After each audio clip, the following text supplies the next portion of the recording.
pessoal, tudo bem com vocês? O meu nome é Giovana Marinelli, sou advogada, professora de Direito do Trabalho e Processo do Trabalho, e eu faço parte do ITRAB, que é o Instituto Trabalhista, e eu estou aqui hoje para falar com vocês um pouco sobre a minha história, sobre o curso de Direito e, por consequência, os estudos para a OAB.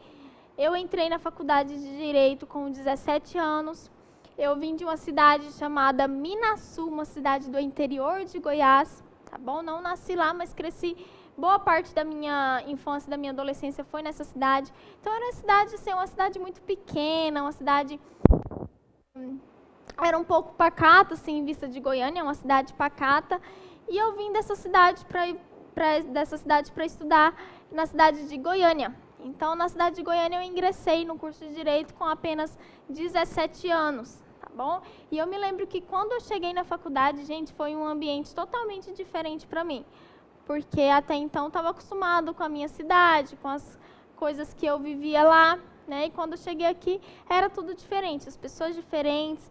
E posterior a isso, fui estudando e fui procurando estágios na minha área. Então, assim, logo no começo eu já queria chegar, já queria trabalhar, já queria fazer as coisas acontecerem, né? Mal sabia eu que as coisas demorariam um pouco para acontecer, mas faz parte, eu precisava ter ali uma base, algo muito bom para oferecer para as pessoas. E nessa época de estudos na faculdade, eu consegui um estágio, trabalhei por um período sem nenhum tipo de bolsa, mesmo para aprender, né? Fiz um estágio, a gente brinca, estágio de graça, né? Para aprender, e eu me comprometi que eu iria ser uma excelente advogada, eu já queria ser uma advogada. Então, quando eu concluí o 8º período, eu já estudava, de certa forma, em casa as matérias que eu via na faculdade para a prova da OAB. E quando eu passei para o 9º período, eu fiz a prova, que poderia ser feita no 9º período da faculdade. E eu fiz essa prova, gente, foi uma época muito complicada, porque era uma época que eu estudava pela manhã, eu estagiava à tarde, o meu estágio, assim, maravilhoso, um estágio que exigia muito de mim, mas que fez de mim o que eu sou hoje. Eu devo muito ao meu estágio. Então, se você está na sua época de estágio, não leve o seu estágio como se fosse algo a mais, ou se fosse simplesmente um estágio. É um estágio, tem valor menor. Não, gente. Você é muito importante no lugar que você está. E você precisa ter essa consciência. Então, no meu estágio, eu fui atraindo muita confiança do meu chefe, porque ele via que eu não estava lá simplesmente com a cabeça, é um estágio, eu sou menos ou eu sou mais. Não, eu estava lá para fazer a diferença. Então, eu me doava muito nesse estágio, como eu me dou hoje também no meu trabalho e nas coisas que eu faço. Então, me doava muito nesse estágio bem puxado, como eu falei para vocês, e à noite eu ainda voltava para a faculdade. Então, assim, eu acordava, faculdade, levava a marmitinha, pegava o ônibus e ia para o estágio. Do estágio, eu pegava novamente o ônibus e voltava para a faculdade, chegava em casa 10 horas da noite. Professora, que horas você estudava? De madrugada. Gente, eu estudava de madrugada, era a única hora que eu tinha para estudar. Tá bom? Então, assim, na primeira fase, eu estudei em casa e fiz muitas questões, foquei muito naquelas que eu gostava e tudo mais, inclusive direito trabalho e direito processo de trabalho era uma questão que eu não focava porque eu não gostava, e consegui o êxito na primeira fase. Então, quando eu entrei na segunda fase, como eu estava falando para vocês, o prazo que eu tinha para estudar era à noite. Tinha mais coisas, gente. Além de ter esse ônus do estágio, eu tinha também que fazer o meu TCC, a minha monografia, a minha conclusão de curso, e ter que me preparar também para apresentar. Então, foi onde eu resolvi escolher para a segunda fase o direito administrativo, porque na época, como o meu TCC era na área do direito administrativo, eu linkei os estudos, né? Já que eu estudo para um, eu tento estudar para o outro também. Tá? Então, nas minhas madrugadas, eu delimitava, por exemplo, das 10 às 2 da manhã, eu vou estudar para a OAB, e das 2 às 5 eu tento fazer o meu TCC, ou então eu inverti, a depender do meu cansaço. Professora, como você ficava acordada? Gente, é algo assim que é muito de Deus, a força que Deus me deu. E muitas vezes eu me via comendo arroz puro na madrugada, para conseguir ficar acordada. Foi quando eu engordei 10 quilos. Isso mesmo, gente, eu engordei 10 quilos. Fiquei uma bolinha e eu lembro que eu ia para o meu estágio, gente, eu estava acabada na faculdade, eu estava acabada. Eu não conseguia nem disfarçar a minha cara de acabada, de cansada. Então, hoje, eu sei que muitos de vocês estão nessa mesma situação. E muita gente me procura, gente, perguntando o seguinte: professora, o meu amigo estuda 8 horas e eu estudo apenas 2 horas ou 1 hora por dia. O que eu faço? Gente, estude. Eu sempre falo isso. Se você tem 30 minutos por dia para estudar, estude esses 30. Se você pode fazer desses 30 1 hora, faça 1 hora. Pode fazer 2, faça 2 horas. Então, às vezes, você tem... além do seu trabalho, você tem filhos, você tem esposo, que demanda tempo, atenção.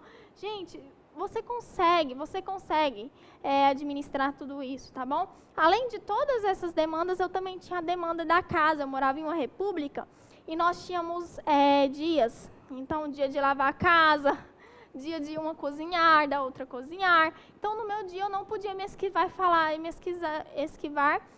eu preciso da prova B. Não, eu tinha que fazer até por compromisso e porque eu sabia que as outras pessoas também tinham as demandas delas, né? Então, essa minha época da OAB foi essa fase conturbada.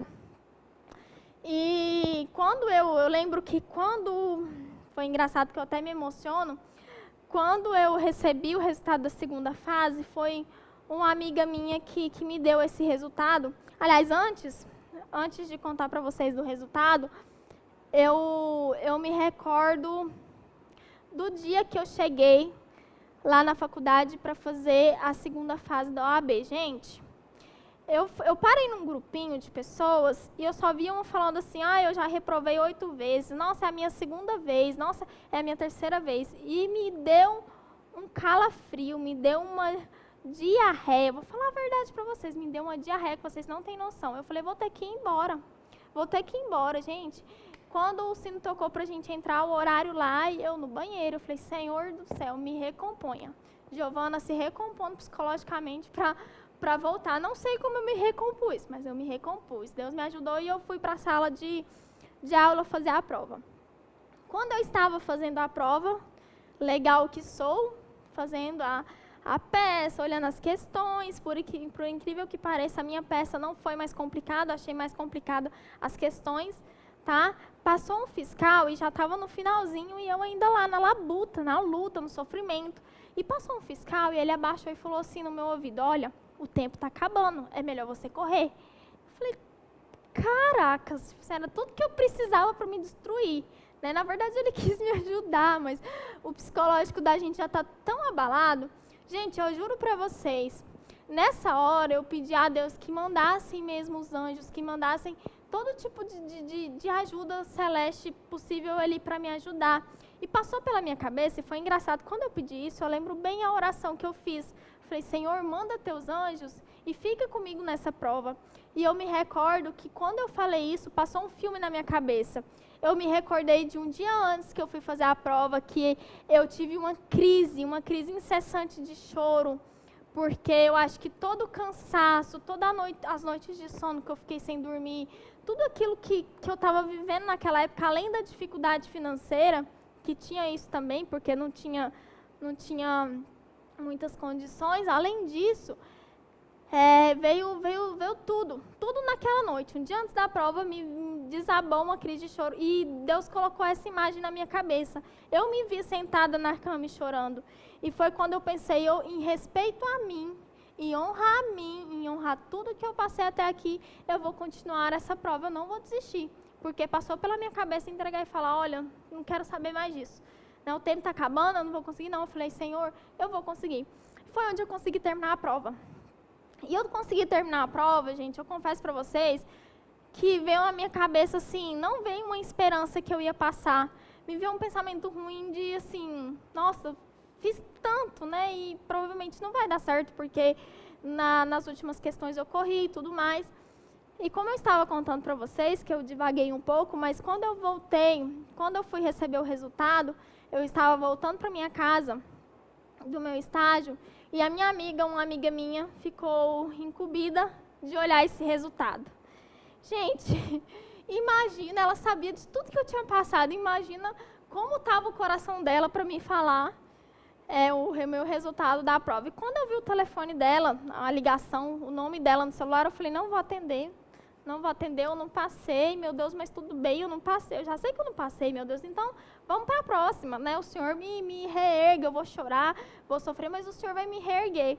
Só que quando eu atendi, eu falei, amiga, pode falar, eu não passei. Nisso eu comecei a chorar, né? Ela falou assim, e ela começou a gritar, gente, você passou, você passou. Gente, eu juro pra vocês, foi o dia mais feliz da minha vida. Vocês não têm noção.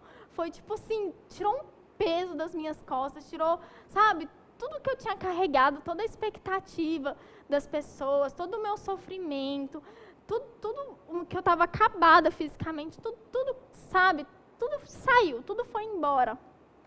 E é isso que eu quero deixar para vocês. O dia que você receber o resultado da sua aprovação, seja da OAB, ou seja de um concurso, ou o dia que você receber pode ser um resultado positivo em um processo, você vai lembrar de tudo isso. E esses dias atrás eu estava vasculhando, eu até postei isso no Instagram, eu estava vasculhando algumas... Eu guardo todos os meus caderninhos de estudo. E eu estava vasculhando um dos cadernos, e eu lembro que em uma das folhas eu escrevi sono, sono, sono. E eu me recordo desse dia, foi o dia que eu estava assim, que eu tinha praticamente desmaiado em cima dos cadernos. Quando eu acordei, eu escrevi lá sono, sono, sono, e fui fazer o arroz para comer, para conseguir passar na prova, conseguir me manter acordada. Gente, nada é fácil nessa vida, nada é fácil. Eu vivo falando que a maioria das pessoas, elas lutam muito e lutam bastante para chegar onde elas chegaram. Então, se hoje, graças a Deus, eu consegui o emprego que eu queria, eu consegui, por exemplo, estar aqui falando para vocês, foi porque um dia eu me permiti essa luta, eu me permiti sofrer, e você está na mesma situação. Então, não reclame desse sofrimento que você está passando, não. Essa sua luta, esse sofrimento, ele vai te edificar, ele vai te trazer coisas tão especiais, tanto um crescimento profissional, um crescimento espiritual, ele vai te reerguer e você vai sair daí dessas trevas, dessa luta muito mais forte. Então creia nisso. Se hoje você é uma Giovana, se você é uma pessoa que entre tantas outras que estão na mesma condição, não desista. Tá bom? E o que eu te peço é, olhe para a sua história. Todas as vezes que você for fazer alguma coisa, seja atender um cliente, seja fazer um prazo, seja fazer uma prova, olhe para a sua história. Olhe para a sua história e lembre-se que você não chegou, seja na cadeira de uma sala para fazer uma prova, você não chegou lá por acaso. Você lutou muito e você não pode jogar isso fora em hipótese alguma. Você não pode se permitir desistir e jogar tudo fora, tá bom? Então, sentou na mesa para fazer a prova, deu aquele baque emocional que dá mesmo. Lembra de tudo que você viveu. Lembra de quantas vezes você chorou, de quantas vezes você deixou seu filho para você ter que estudar. O seu marido, às vezes, estava te apoiando, mas sentiu a sua falta, a sua família. Quantas vezes você ficou longe da sua família. Então, assim, lembre de tudo que você viveu, assim como eu lembrei. Perdoe a emoção, gente, mas assim como eu lembrei, eu quero que vocês se lembrem, porque vocês vão sair vitoriosos, vocês serão pessoas de sucesso, e eu quero estar na primeira fileira aplaudindo vocês. Contem comigo, contem com o ITRAB. O ITRAB é uma equipe maravilhosa, gente, vocês vão conhecer todo mundo, e vocês vão se apaixonar pela gente. Muito obrigada, que Deus abençoe muito vocês, muita força, muita garra, e é isso aí, força sempre, sempre avante.